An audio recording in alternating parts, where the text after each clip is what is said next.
Right-wingers in Arkansas have filed to defund a local library. So now this is a local group in the city of Jonesboro, Arkansas, called the Craighead Citizens Taxed Enough, have filed paperwork for a ballot initiative to defund the Jonesboro Public Library. That's right. Arkansas Times reports that the group filed paperwork with the State Ethics Commission that would slash the library's tax revenue in half, which would likely force it to close down completely.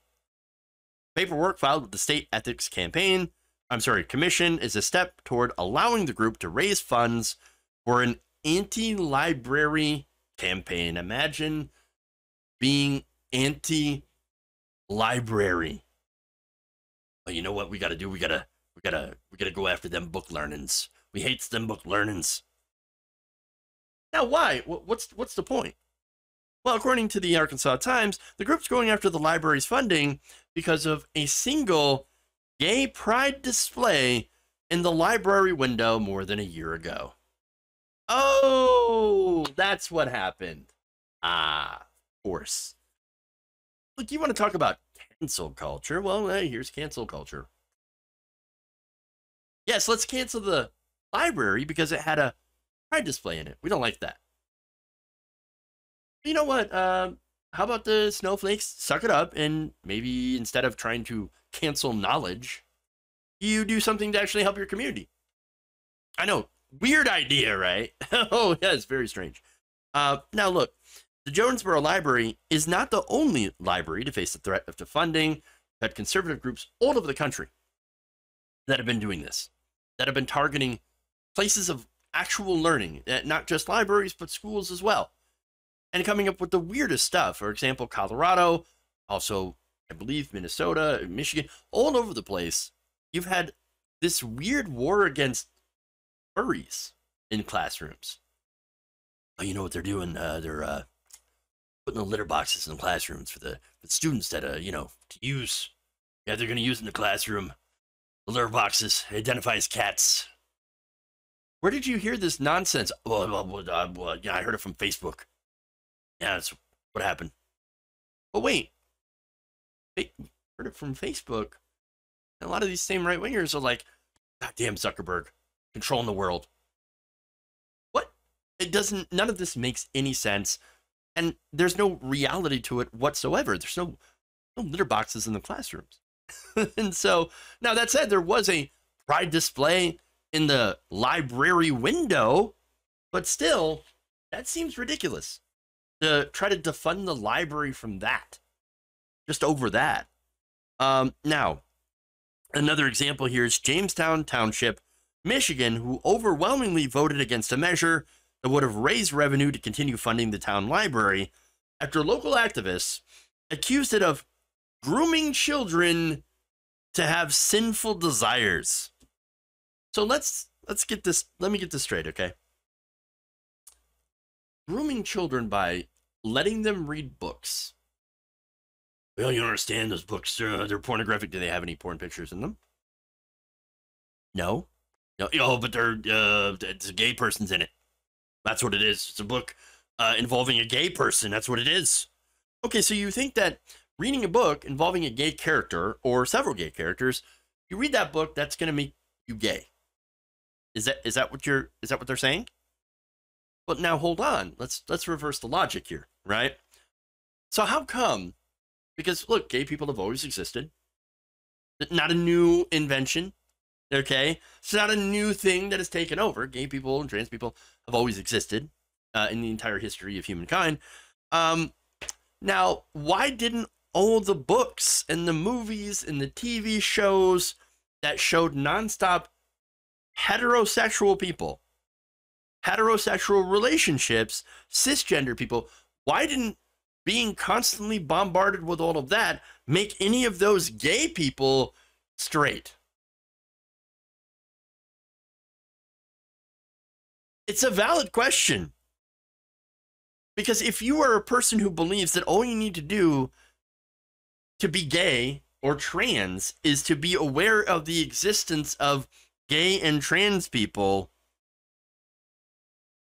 then why wouldn't it work the other way around? Why wouldn't all the gay and trans people be turned straight by a by a straight book? It doesn't make any sense. Their logic is illogical. Why do gay people exist when the overwhelming amount of literature and entertainment for so long has been overwhelmingly heterosexual and cisgender?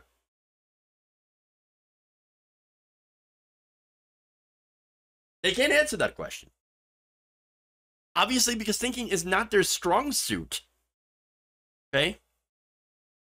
Which is ironically why libraries are so important. But here's the thing. Going to Jamestown, the conservative Christian, I should say the conservative group, right, said, well, they admitted what it was really about. This is Amanda Ensing, an organizer for that group. She said it was, quote, not a political issue. It's a biblical issue. And I'm supposed to care why?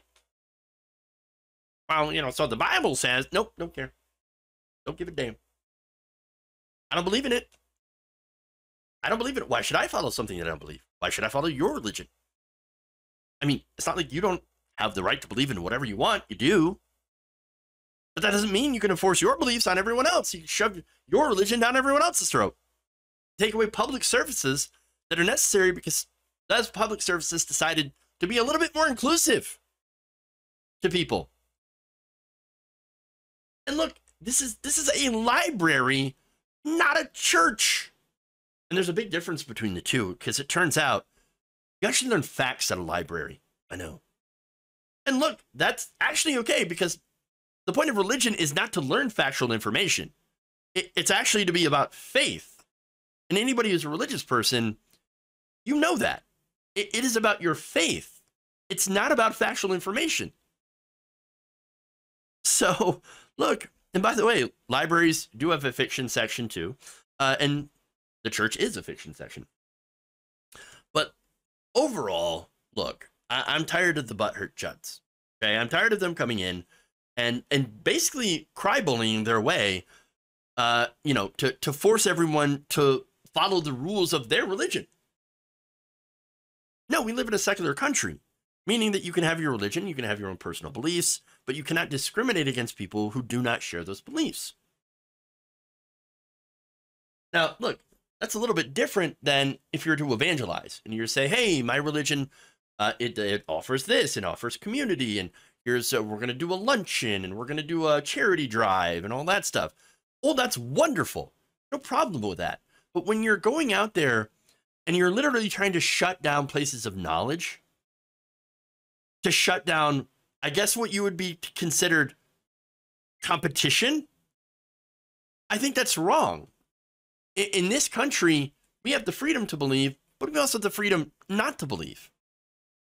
And we all have the freedom to exist in the same place together without interfering with each other.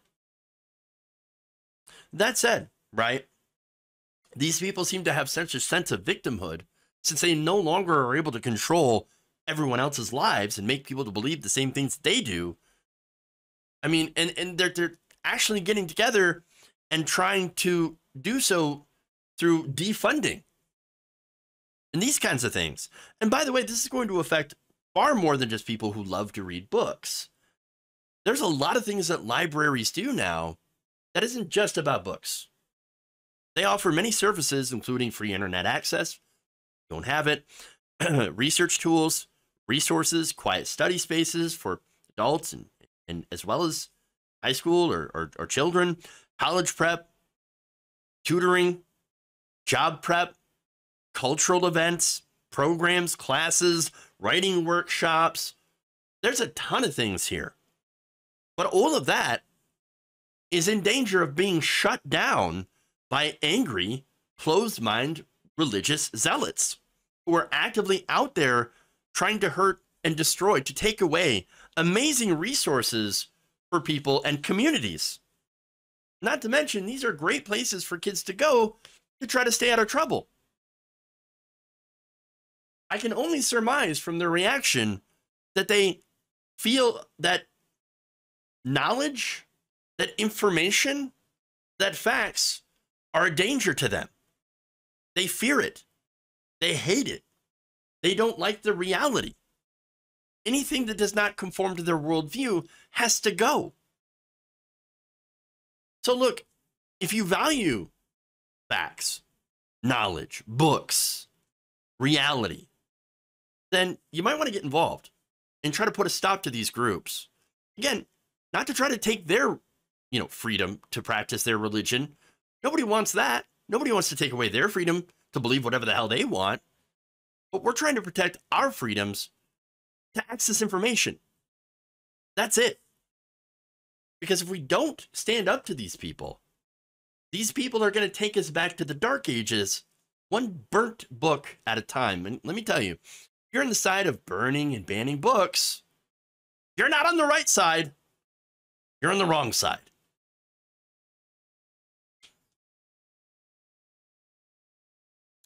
Chris Green says, my local library was the site of a meeting of us folks who were trying to improve our German. Yes, it's another thing that they offer is, services for you to learn other languages.